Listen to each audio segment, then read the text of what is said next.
confirmen si tenemos un buen audio y se ve la presentación. Sí, Bien, habíamos quedado en esta parte, ¿verdad? Estábamos resolviendo ejercicios, ¿sí? Determinar. Entonces, continuaremos con ejercicios. Vayamos a ver el ejercicio número 7. ¿Qué nos dice el ejercicio número 7? En un servicio hospitalario de emergencia, se utiliza hielo médico para disminuir la temperatura corporal, ¿sí? De un paciente con hipertermia severa. Durante el control térmico, parte del hielo se transforma en vapor de agua debido a la expansión ambiental y calor corporal. Si se tiene 20 libras de hielo, ¿sí? A 12 grados Fahrenheit, ¿qué cantidad total de calor se requiere para transformarlo completamente a vapor de agua? Entonces, se va a tratar a un paciente, ¿no es cierto? ¿Sí? Con hipotermia. Entonces, se va a elevar, sí, una masa de hielo, sí, hasta evaporarlo. ¿Está bien? Evaporarlo. Entonces, para llegar, ¿no es cierto? Para lograr que el agua se evapore, ¿sí? A 200 grados Fahrenheit, va a sufrir cierto proceso, ¿no es cierto? Que ya habíamos explicado en un gráfico del agua, ¿sí? Con varios calores que están implicados, ¿verdad? El calor específico y el calor latente. Además, por etapas, ¿verdad? Entonces, vamos a ver prácticamente todo ese cálculo, ¿sí? Y está pidiendo el ejercicio prácticamente todo ese cálculo. Lo vamos a ir desarrollando, ¿está bien?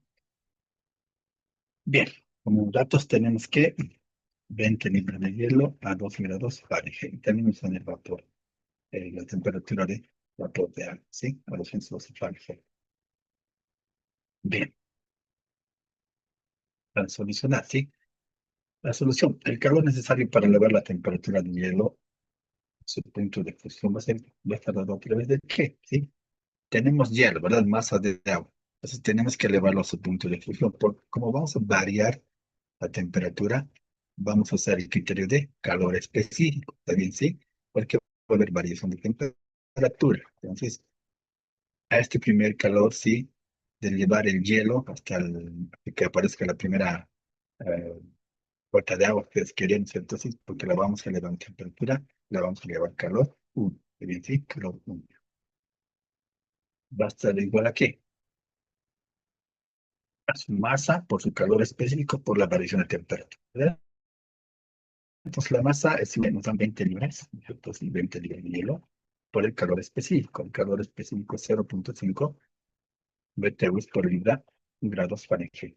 Este calor específico habíamos indicado que es propio del material, ¿verdad? O del elemento, sustancia que estamos estudiando. Por tanto, siempre va a ser un dato. En este caso, cuando es agua es constante, pero eh, no nos van a proporcionar, ¿sí? Nos van a proporcionar este valor para hacer el cálculo. La variación de temperatura va a ser de 12 grados a 32 grados Fahrenheit. ¿También sí? De 12 grados a 32 grados Fahrenheit como temperatura final de la liga. Bien. Por tanto, realizando las operaciones respectivas, este calor sub 1, ¿sí? Necesario para elevar la temperatura del hielo es de 200 BTU. ¿Está bien? Sí, es de 200 BTU. Ahora, como ya he elevado este, eh, el hielo, ¿no es cierto? Sí, hasta que aparezca la primera gota, va a haber un proceso en el cual tiene que fundirse todo el hielo, ¿verdad? Tengo que fundir todo el hielo, ¿sí? Habíamos indicado que para hacer ese cálculo, ¿sí? En ese proceso hay un criterio, ¿verdad? Es el calor latente, ¿está bien? Sí, es el calor latente. Con este cúmulo elevado la temperatura y va a llegar un momento en que el hielo empiece, aparezca la primera gota de agua, ¿no es cierto? Ahora va a haber un momento en que va a haber agua, hielo y agua, hielo y agua. Entonces, para derretir completamente el hielo necesita el calor latente, ¿verdad? Va a estar dado por esta forma, ¿verdad? Calor latente va a ser masa por el calor latente, ¿sí? Por ese coeficiente. Eso va a ser las 20 libras de agua por el calor latente. Y también este calor latente es propio del agua, en este caso, ¿sí? Para otro tipo de ejercicios, otra sustancia será igual como dato, ¿sí? En este caso del agua, por tanto, nos dan el calor latente del agua, ¿sí? Calor latente de extracción. Entonces, multiplicamos las 20 libras por el calor latente del agua, es de 2.880 BTUs. ¿Está bien? ¿Sí? Entonces, con este calor hemos logrado transformar el agua, ¿sí? De hielo a totalmente líquido. ¿Está bien? ¿Sí? Ahora, como está líquido, el agua ya ha quedado líquido, necesitamos convertirlo, ¿sí? Sí, calentar este agua, ¿no es cierto? Para poder vaporizar. Entonces, para poder calentar nuevamente usamos el calor específico, ¿verdad? Que es igual aquí. La vamos a llamar nosotros Q sub 3, ¿sí? Q sub 3 igual va a ser la masa de agua por el calor específico de agua por la variación de temperatura que va a sufrir. ¿Está bien? Tenemos esas 20 libras de agua.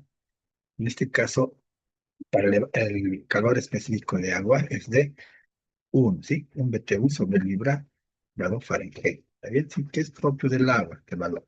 Y que lo vamos a tener siempre como dato también. Ahora, ya hemos elevado aquí cuando hemos calentado el agua, ¿verdad? A 32 grados Fahrenheit. Esa va a ser nuestra temperatura inicial. Y la vamos a llevar a vaporizar a 212. Por tanto, nuestra variación de temperatura para nosotros va a ser ¿qué? 32, 212, que es nuestra temperatura final, menos 32 grados Fahrenheit, que es nuestra temperatura inicial. ¿Está bien? Sí. Con eso vamos a calentar el agua, ¿sí? Hasta su punto de evaporación. Ese valor va a ser igual a 3.600 BTUs de calor que va a ser necesario para calentar el agua hasta su punto de evaporación. ¿Está bien? Ahora, como ya hemos calentado el agua hasta el punto de vapor, ¿verdad? En el anterior cálculo. Ahora nos falta evaporar totalmente el agua, ¿verdad? En el anterior punto, con el Q sub 3, ya aparece hemos elevado hasta un punto donde va a aparecer nuestra primera molécula de vapor de agua, si ustedes quieren, ¿sí? Ahora, para convertirlo totalmente a vapor, ¿no es cierto? Vamos a usar nuevamente el calor latente, ¿sí? Que va a ser la masa de agua por el calor latente de vapor. ¿Está bien? La masa de agua es la misma, 20 libras, ¿sí? Por calor latente de vapor. El calor latente de vapor también es propio del agua. También sí tiene valor propio, ¿sí? Y este en este caso es 970 BTUs por litro. ¿Está bien? La operación respectiva de 20 por 970 es 19.400 BTUs. ¿Está bien? Por tanto, ¿sí? Necesita para elevar de esa temperatura de 32 hasta 232 grados Fahrenheit, va a ser la suma de todos esos calores que hemos calculado etapa por etapa. ¿Está bien? Pues nuestro calor total va a ser calor 1, más calor 2, más calor 3, más calor 4. ¿Sí? En este caso, calor 1, 200, calor 2, 2.880, calor 3, 3.600, más el último calor 4 que hemos calculado es de 10.400. ¿Está bien? Y como resultado final va a ser de 26.080 BTUs. ¿Sí? ¿Está bien? ¿Se comprendió? Sí, ¿verdad? Simplemente hemos hecho el ejercicio de cómo se calculan los calores de cada etapa, ¿sí? Para el lado. Entonces, ¿cómo lo meto en el diagrama, verdad? ¿Alguna duda que tengan? Bien, bien. Bien. Ahora vayamos a ver la primera ley de la termodinámica. ¿Y qué nos dice la primera ley de la termodinámica? Nos dice que la energía interna, si aquí en la ecuación amarilla, ¿sí? La energía interna, ¿sí? Es igual al calor absorbido por el sistema menos el trabajo organizado por el sistema. ¿Está bien? Eso nos dice la primera ley de la termodinámica, ¿sí? Que la variación de la energía interna, perdón, que la variación de la energía interna es igual al calor absorbido por el sistema menos el trabajo que ha realizado el sistema. ¿Está bien? Eso nos indica la primera ley de la termodinámica. ¿Sí? ¿Qué más? Tenemos algunas interpretaciones para la primera ley de la termodinámica. Si el calor es mayor, si el calor es mayor que el trabajo realizado, entonces la energía interna va a aumentar. ¿Verdad? Sí, la energía interna va a aumentar. Ahora, si el calor es menor al trabajo realizado, entonces la energía interna va a disminuir. ¿Sí? La energía va a disminuir. ¿Está bien? Bien. Tenemos también sistemas abiertos y sistemas cerrados. ¿Sí? ¿Qué, qué es un sistema abierto? ¿Sí? En un sistema abierto puede haber intercambio de materia y energía. ¿Sí? En un sistema abierto puede haber intercambio de energía, intercambio de materia y energía. ¿Sí? Un ejemplo básico, ¿sí? De un sistema que hace intercambio de materia y energía es una olla hirviendo, ¿sí? Con agua, ¿sí? Una olla de agua hirviendo. ¿Sí? Entonces, al hervir el agua, ¿sí? ¿No es cierto? Está transmitiendo o está intercambiando, ¿sí? Energía, ¿sí? Con el medio ambiente, ¿sí? Está intercambiando energía. Y al salir el vapor de agua, ¿no es cierto? Está también intercambiando materia, ¿no es cierto? Porque el agua está saliendo ahí en forma de vapor, ¿no es cierto? Si esa cantidad de agua va a ir disminuyendo, ¿no es cierto? Al hervir, ¿no es cierto? Porque se ha transformado en vapor, por tanto va a intercambiar también materia, ¿no es cierto? Materia con el medio que lo rodea. Por tanto, este sistema abierto hace intercambio de materia y energía al mismo tiempo. Te ven como un ejemplo de un sistema abierto. Un sistema cerrado. Un sistema cerrado no es de que solo hace intercambio de energía. ¿Sí? Solo hace intercambio de energía. Entonces, un ejemplo puede ser un horno, ¿verdad? Sí, un horno. ¿Está bien? Donde simplemente intercambia energía a través del flujo de calor, ¿verdad?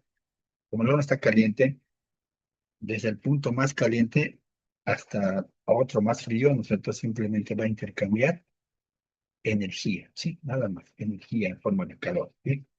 Simplemente, ¿sí? Entonces, a eso se refiere un sistema cerrado. Ahora, también podemos tener sistemas aislados, ¿sí? Un sistema aislado no cambia energía ni materia, ¿está bien? No intercambia energía ni materia. Un ejemplo que se puede dar, generalmente el más común, para este sistema aislado es la de un termo. También, ¿sí? Si nosotros cerramos agüita caliente en nuestro termo, ¿sí? Para conservar el agua caliente, ¿no es cierto? Para nuestro café, esta agua, ¿sí? Esta agua en el termo, ¿sí? A nivel interno estará caliente, ¿verdad? Pero de manera externa nosotros, nada, ¿no es cierto? La sentimos normal. Si el termo está a una temperatura ambiente normal, no está transfiriendo calor, ¿verdad? Tampoco está emanando vapor de agua, ya está totalmente cerrado. Por tanto, el pequeño sistema no hace intercambio de energía ni de materia. ¿Está bien? Sí. Eso es como un ejemplo de sistema aislado. ¿Sí? Bien. ¿Algún otro concepto también para complementar esto de la primera ley de la termodinámica? ¿Sí? Vamos a considerar, ¿sí? Que el trabajo, ¿sí? Una variable que tiene, entiéndale, que el trabajo va a ser igual a ¿qué? A la presión por la variación de volumen. ¿Sí?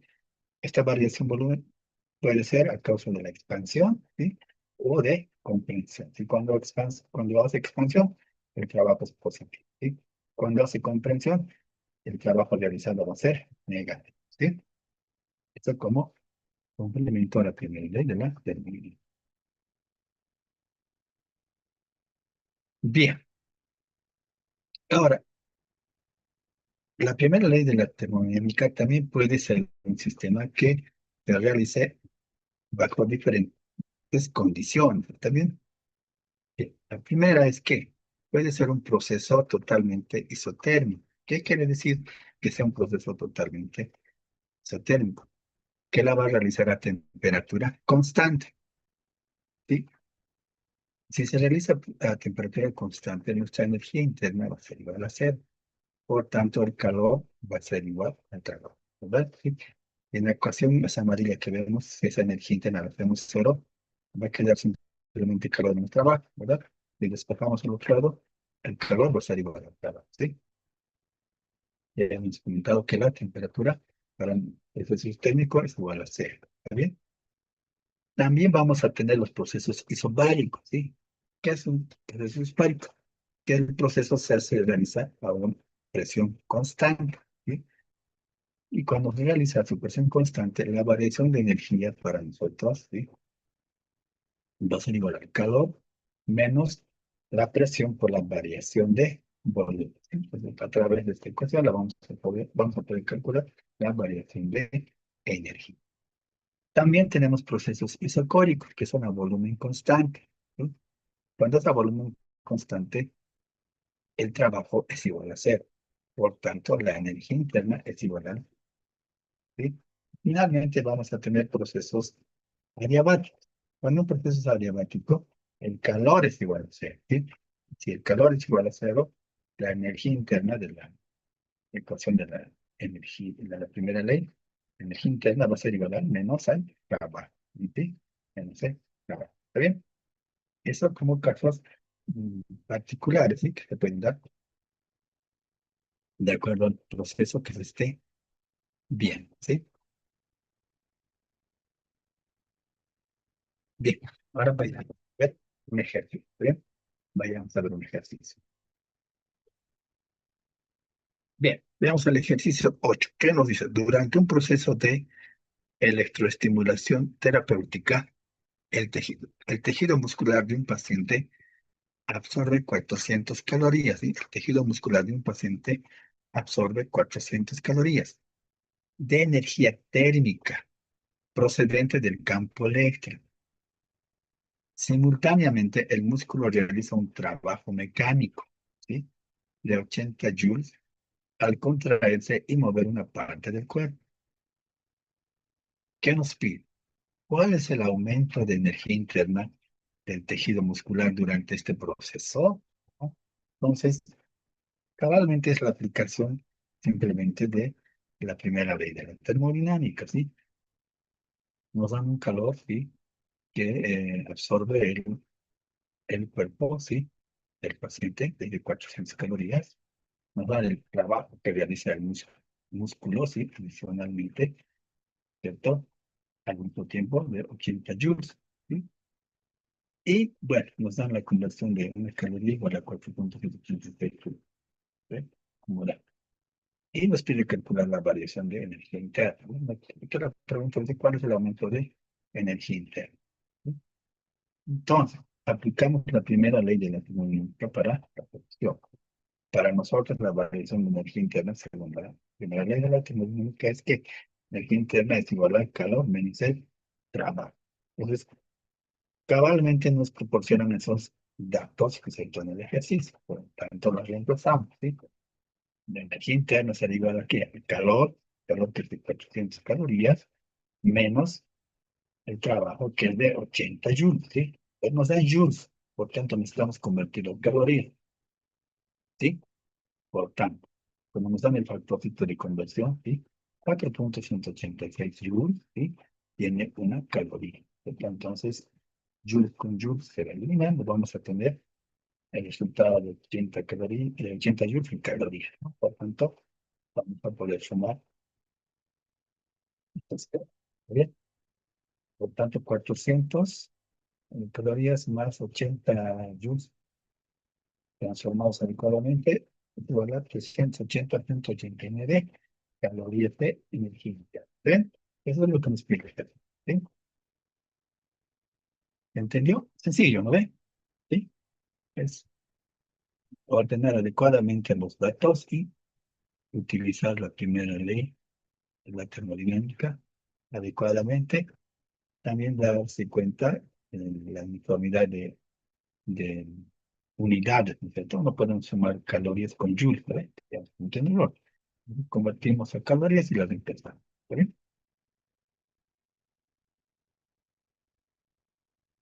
Bien, vayamos a ver otro ejercicio. ¿Sí? Ejercicio 9. ¿Qué nos dice el ejercicio 9? En un laboratorio de biofísica mecánica, dice, perdón, biofísica médica, se estudia el comportamiento térmico de una pequeña cámara cerrada que simula las condiciones internas de un tejido muscular durante un proceso de calentamiento metabólico controlado. En el experimento, dice, un sistema cerrado que contiene 200 gramos de agua, modelado el flujo corporal, modela el flujo corporal. Se calienta mediante una resistencia eléctrica interna. Durante el proceso, el sistema absorbe 16.800 joules de calor y al mismo tiempo realiza un trabajo de expansión contra la presión externa igual a 1.000 joules. ¿Sí? ¿Qué se pide? Determinar la variación de energía interna. ¿Sí? Nos pide la energía interna. Inciso B nos pide estimar, ¿sí? Estimar el aumento de temperatura del sistema. ¿Sí? Nos pide la variación del sistema. ¿Está bien? Así es como la figurita, ¿no es cierto? Hay un sistema cerrado, ¿sí? Donde se calienta agua, 200 gramos de agua, ¿sí? Para esto necesitamos 16.800 joules de calor, ¿no? Y genera un trabajo de 1.000 joules, ¿está bien? Entonces, como datos tenemos el calor y el trabajo. Les voy a se ve también en la figura. Sí, el calor específico del cuerpo, que es 4,18 vatios. ¿Bien? Bien. Para hallar el inciso A, determinar la variación de energía interna, aplicamos la primera ley de la termodinámica, ¿sí? Variación de energía interna es igual al calor menos el trabajo. Sí, cabalmente la imagen eh, la podemos apreciar mejor y describir el ejercicio, ¿verdad? Tenemos el calor y el trabajo. Entonces reemplazamos esos valorcitos, ¿sí? Calor de 16.800 joules y el trabajo de 1.000 joules. Entonces 16.800 menos 1.000 joules. Está 15.800 joules de energía interna. ¿Está bien? Sí, la energía interna. Ahora en el inciso B nos pide la variación de temperatura, ¿sí? La variación de temperatura que sube el sistema. Entonces, para nosotros, cuando escuchamos variación de temperatura, sí, inmediatamente lo hacemos con el calor específico, ¿verdad? El calor específico, ¿cómo se calcula? La masa, ¿sí? Por el calor específico, por la variación de temperatura, ¿verdad? Entonces, tenemos esos valores, ¿verdad? Tenemos la masa que es de 200 gramos, como se puede ver en la imagen, ¿sí? 200 gramos. Tenemos el coeficiente del calor específico que es 4,18, ¿sí? Reemplazamos esos valores, ¿sí? Tenemos el calor que hemos calculado anteriormente, ¿sí? Claro, que es de 15.800, ¿verdad? La masa es de 200 gramos de agua por el coeficiente de calor específico es de 4,18 por la variación de temperatura. Simplemente nos piden variación de temperatura, ¿no es cierto? O aumento de temperatura, ¿sí? No nos están pidiendo la temperatura final. En este caso tendríamos que descomponer esta variación, ¿verdad? Temperatura final, no temperatura inicial. Como simplemente nos pide aumento de temperatura, despejamos, ¿verdad? Entonces 15.800 va a estar divididos entre 200 por 4,18. ¿Sí? Eso va a ser igual a ¿qué? 18.9 grados centígrados. Entonces se incrementa en 18,9 grados centígrados. ¿Sí? Muy bien. ¿Alguna consulta, pregunta que tengan?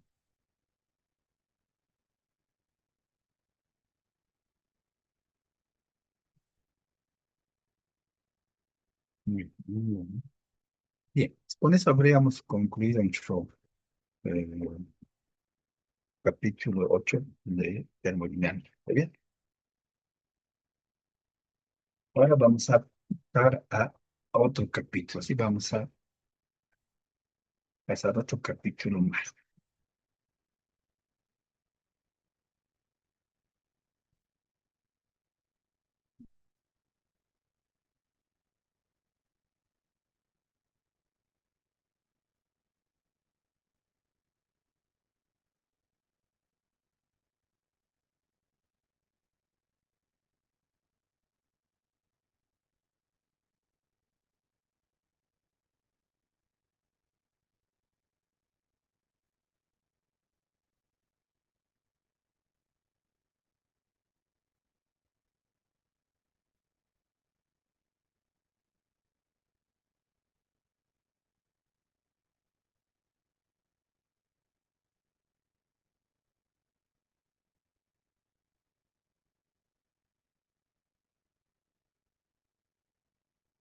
Bien, ¿se ve la presentación, por favor?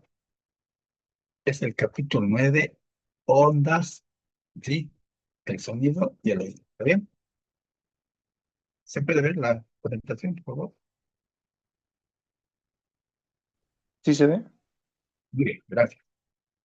Bien, continuemos con nuestro capítulo 9. ¿Está bien? ¿Sí? Con nuestro capítulo 9, que es ondas, el sonido y el oído. ¿Sí? Bien, como objetivo de este capítulo tenemos definir con claridad qué es una onda, demostrar por medio de definiciones, ejemplos, el movimiento ondulatorio transversal. ¿Está bien? Vamos a también definir la relación de eficacia indicados de términos de frecuencia, la longitud de onda, la fluidez, y aquí del movimiento ondulatorio. Vamos a escribir también la expresión para determinar las frecuencias y las características de la cuerda vibrante, ¿sí? Eh, También vamos a ver la aplicación del concepto de onda, ¿sí? Y el sonido, ¿sí?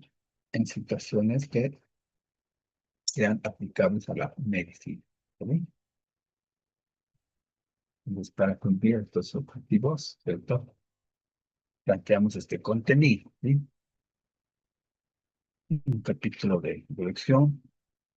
También vamos a ver de qué son las ondas sonoras. Vamos a ver la variación de presión en ondas sonoras, la velocidad y la rapidez de ondas sonoras, la intensidad de ondas sonoras, los sonidos y frecuencias, el efecto Doppler y algunas aplicaciones que vayamos o que está de todo lo estudiado en la medicina. ¿Está bien?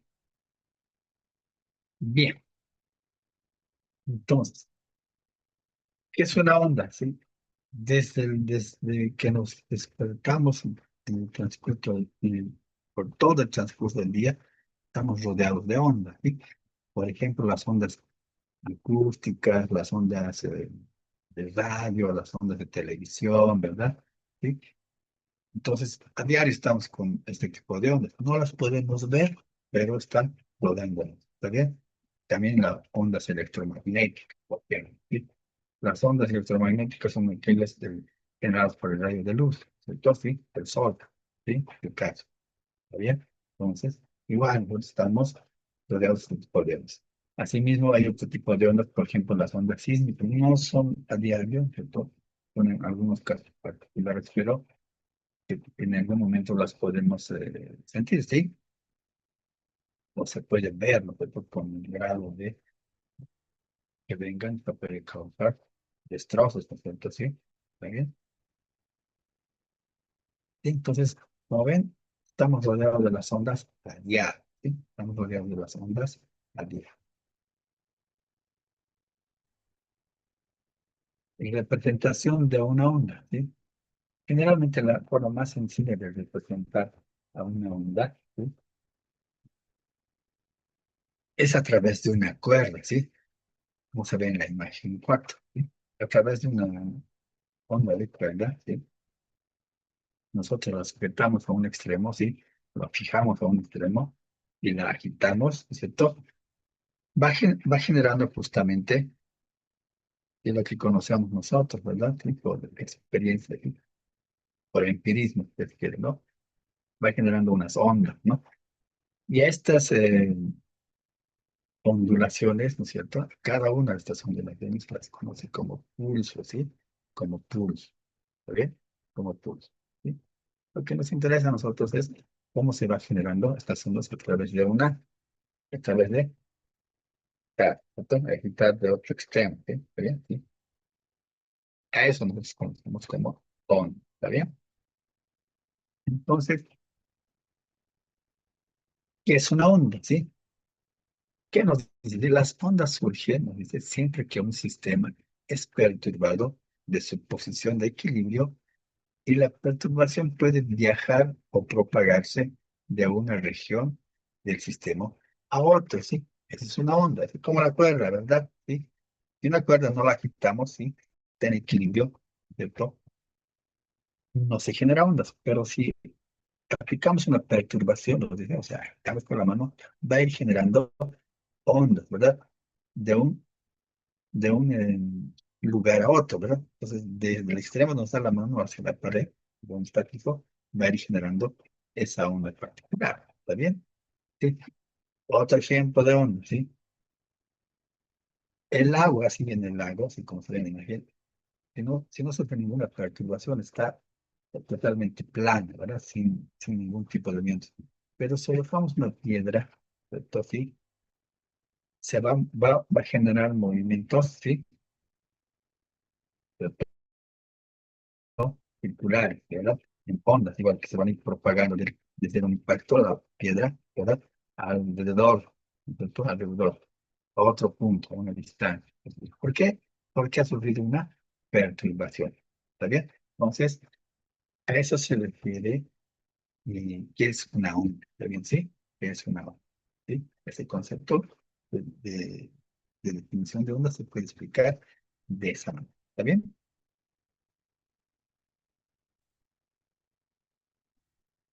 Bien. Entonces, al propagarse una onda, ¿sí? Al propagarse una onda, como hemos visto en la cuerda o en el agua, ¿sí?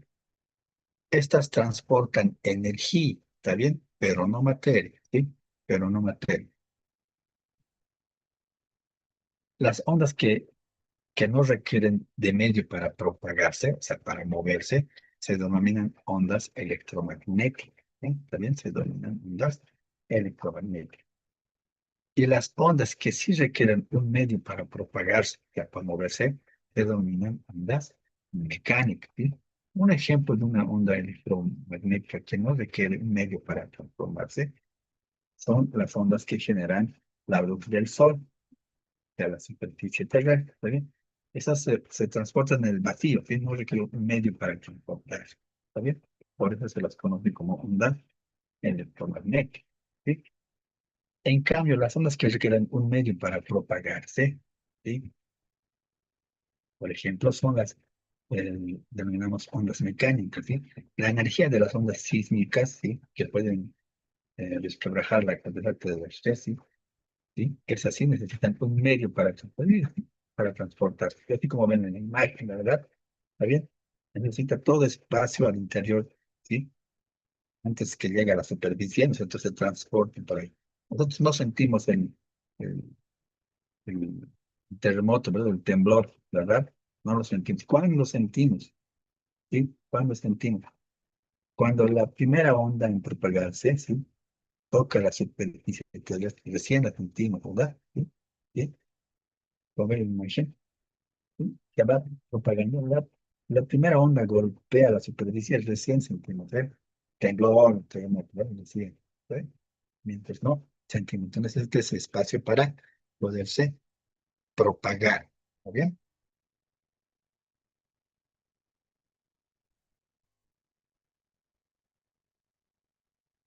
Bien, ahora vayamos a ver lo que es la onda transversal, ¿sí? Una onda transversal es como aquella que genera el movimiento de la cuerda, también, ¿sí? Su movimiento es de arriba hacia abajo, ¿está bien? Tiene unos movimientos de arriba hacia abajo, una onda transversal. Su movimiento es de arriba hacia abajo, pero su propagación, ¿cierto? Su desplazamiento es de manera horizontal, así como viene en la figura, ¿está bien? Sí, su propagación es horizontal. Entonces, ¿cuál es la particularidad de una onda transversal? Que su movimiento, ¿sí? Es perpendicular a su propagación, ¿sí? Es perpendicular a su propagación. Si ustedes quieren, el movimiento forma 90 grados con su propagación, ¿está bien? ¿Sí? Con su propagación. Esa es una de las características de una onda transversal. Ahora, también hay ondas longitudinales o ondas longitudinales, ¿sí? Donde su movimiento, ¿sí? Su movimiento es netamente horizontal. Nosotros ya no es arriba y abajo como lo recuerda, ¿verdad? Su movimiento es horizontal, ¿sí? Y su propagación también es horizontal. Por tanto, la característica de una onda longitudinal es que su movimiento, ¿sí? Es perpendicular a su propagación. ¿Saben? ¿Sí? Es un movimiento, es perpendicular a su propagación. Esta es una onda longitudinal. ¿Está bien? Bien. ¿Qué más?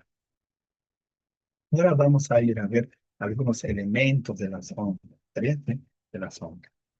Vamos a usar el ejemplo de las ondas que generan la cuerda, ¿está bien? Entonces, al punto más alto, ¿sí? Que se genera la onda, ¿sí? La vamos a denominar cresta, ¿está bien? ¿Sí? O sea, la conocemos como cresta. Y a la intersección con los ejes X y Y, ¿sí? A la intersección con los ejes X y Y de la onda, se la denomina nodo, ¿sí? Se la denomina nodo. Y al punto más bajo de la onda generada, ¿sí? Se la conoce como valle, ¿sí? Se la conoce como valle, ¿está bien? Ahora, vayamos complementando algunos elementos de la onda, ¿sí? Otro elemento de la onda es la amplitud de onda, ¿sí? La amplitud de onda, que de aquí en adelante nosotros la vamos a denominar con una letra mayúscula A, ¿sí? Una letra mayúscula A. ¿Qué es la amplitud de onda? ¿Sí? Corresponde a la altura de la onda desde la posición de equilibrio de su elongación. ¿Sí? ¿Bien? Entonces, ¿cuál es esa? Como puedes ver en la figura, ¿sí? Desde el punto cero, si ustedes quieren, de X y Y, ¿sí? Hasta la altura máxima que puede alcanzar esa onda, ¿verdad? Eso se llama, ¿qué? Amplitud de onda. ¿Está bien? ¿Sí?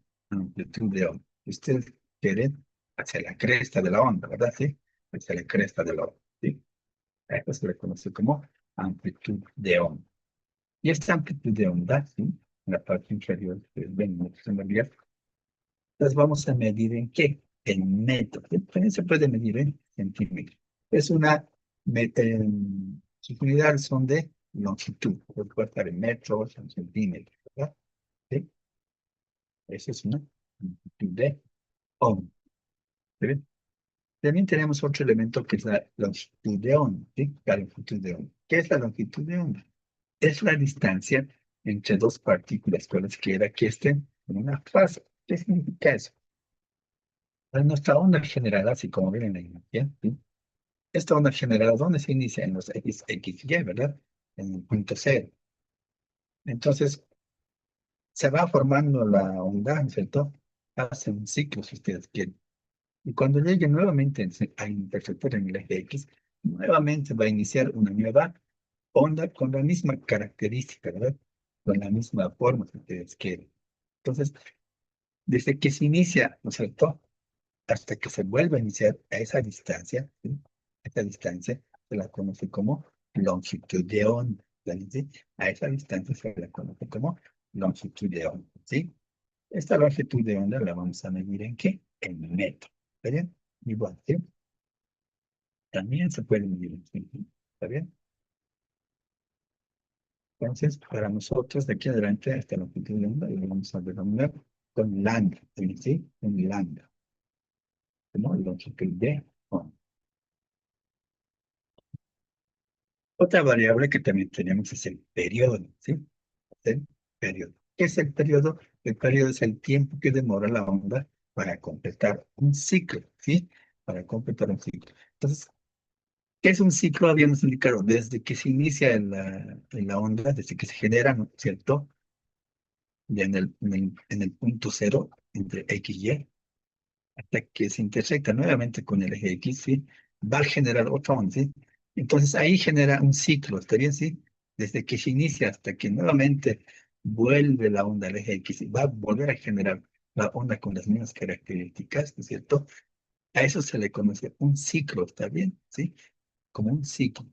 Entonces, el periodo no es nada más el tiempo que transcurre, ¿sí? En formar ese ciclo, ¿está bien? Ese es el periodo. Y la vamos a denotar nosotros con T, nosotros sí con T mayúscula, de aquí adelante con nosotros, periodo, y la vamos a medir en segundo, ¿está bien? La vamos a medir en segundo, ¿sí?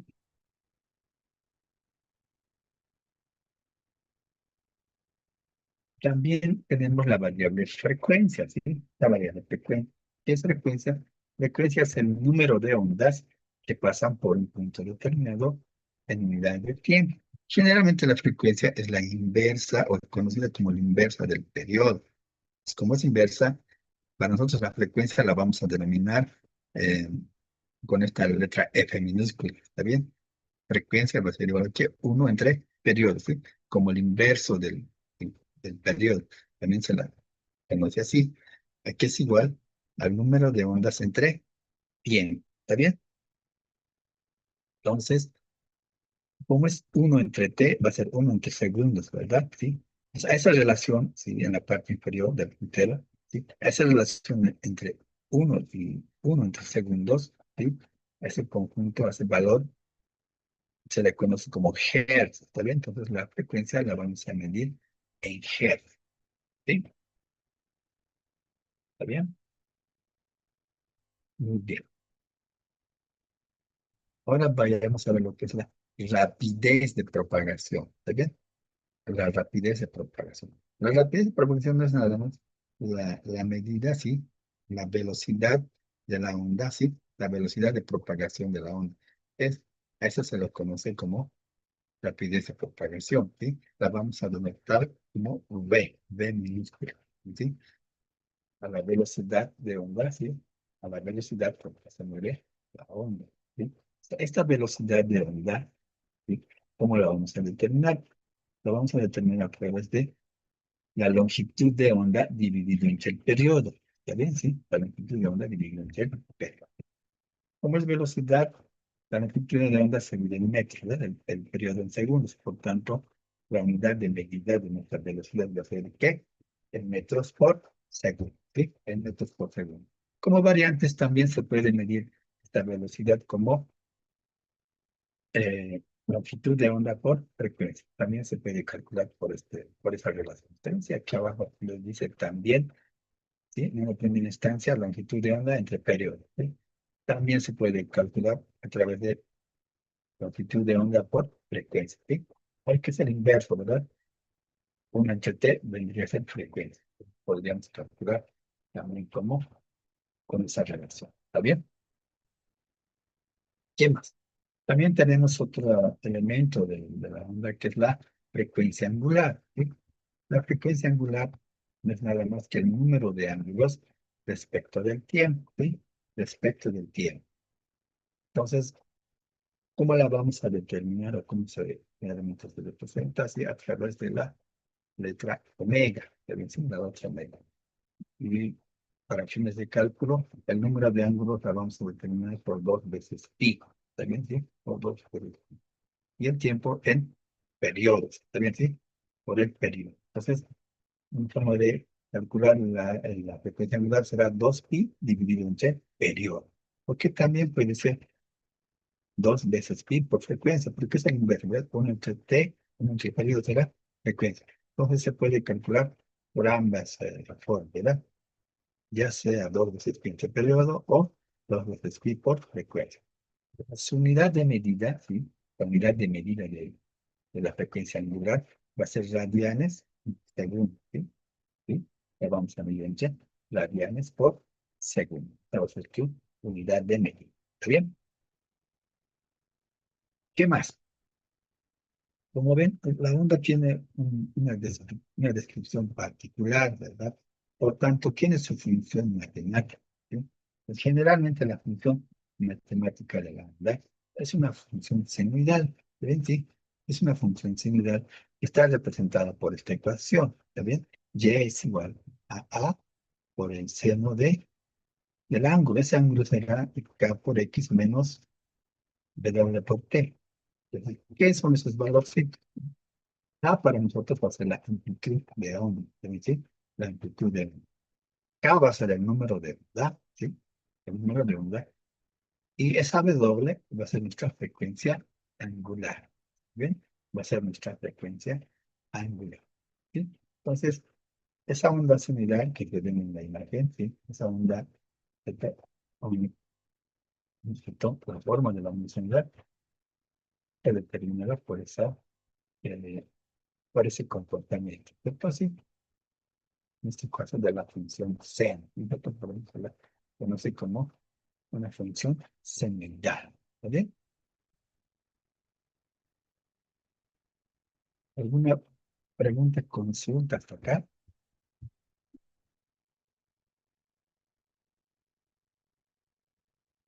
Bien. Bien, entonces para un poquito ver la ubicación de los elementos de onda que hemos visto, vamos a ver un ejercicio, uno sencillito, ¿está bien? ¿Qué nos dice nuestro primer ejercicio? Una onda de rango, ¿sí? En el espectro no especificado viaja a una velocidad de 1200 metros por segundo, ¿sí? Su velocidad, y la velocidad de onda es de 1200 metros por segundo, con una frecuencia, nos dice, ¿sí? Con una frecuencia de 400 Hz, ¿está bien? ¿Qué nos pide? Haya la longitud de onda y el periodo de la onda asociada, ¿sí? Entonces, ¿qué tenemos como datos? ¿Sí? Está bien aquí al lado izquierdo. Como datos tenemos la velocidad, ¿cierto? Sí, es de 1200 metros por segundo. También tenemos la frecuencia, que es de 400 Hz. ¿Sí? Nos pide calcular la longitud de onda y el periodo. Solución, cálculo de la longitud de onda. Sabemos nosotros que la longitud de onda, ¿no es cierto? La hemos visto y hemos dicho que va a ser igual a qué, o está relacionado igual a qué, a la velocidad, ¿no es cierto? A la velocidad de onda dividido entre la frecuencia, ¿verdad? Entre su frecuencia. Por tanto, cabalmente a nosotros nos dan esos datos, nos dan la velocidad y la frecuencia, ¿sí? ¿Está bien? Entonces, podemos reemplazar estos valores, ¿sí? Nuestra velocidad es de 1200 metros sobre segundo y nuestra frecuencia es de 400 Hz. ¿Está bien? Sí, es de 400 Hz. La división de 1200 entre 400 será 300 metros de longitud de onda. ¿Está bien? Sí, 300 metros de longitud de onda. Listo. Con eso habríamos hecho el cálculo de la longitud de onda. Ahora, vamos a determinar o, o calcular el periodo. ¿Está bien? Sí, entonces cálculo del periodo. Que es igual, el periodo le vamos a determinar con T mayúscula, ¿verdad? Esto es igual a uno entre frecuencia, ¿verdad? La El periodo lo podemos determinar a través de uno entre frecuencia, ¿verdad? Uno entre frecuencia. Entonces, tenemos justamente el valor de frecuencia. Por tanto, si reemplazamos este valor acá, uno entre 400 Hz, nuestro periodo es igual a 0,025 segundos, ¿sí? 0,025 segundos. Es rápido, ¿verdad? Por tanto, nuestra longitud de onda, ven aquí en el gráfico, había sido de 300 metros, ¿verdad? 300 metros. Entonces, en hacer un ciclo nada más, la onda, ¿sí? En hacer ese ciclo, ¿sí? Logra una longitud de onda de 300 metros. Pero, ¿en qué tiempo había alcanzado esos 300 metros? Mire, es bien rápido, es de 0,025 segundos, ¿verdad? Sí. Entonces, las velocidades que alcanzan las ondas son, son altas, ¿verdad? Son altas velocidades, ¿sí? ¿Está bien? ¿Alguna duda, consulta que tengan hasta acá?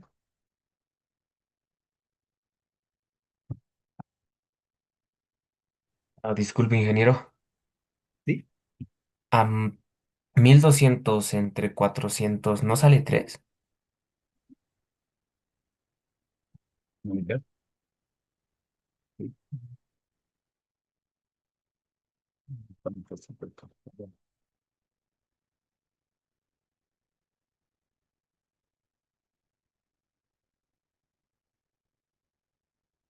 sí, ¿verdad?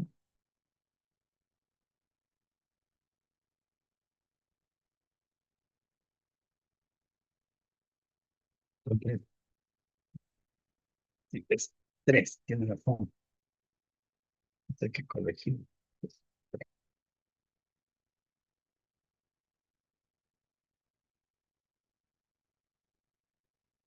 Sí, esos 3. Corregirlo, por favor. Es 3. Está bien, ingeniero, gracias. No, pues, por estar atento. Estrés, ¿sí? Está bien, estrés. Muy bien. ¿Alguna otra consulta?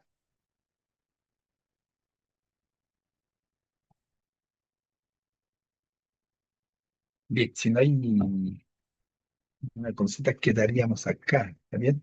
En la siguiente clase continuaríamos con el capítulo, ¿está bien? Estamos ahorita en 10:50, ¿está bien?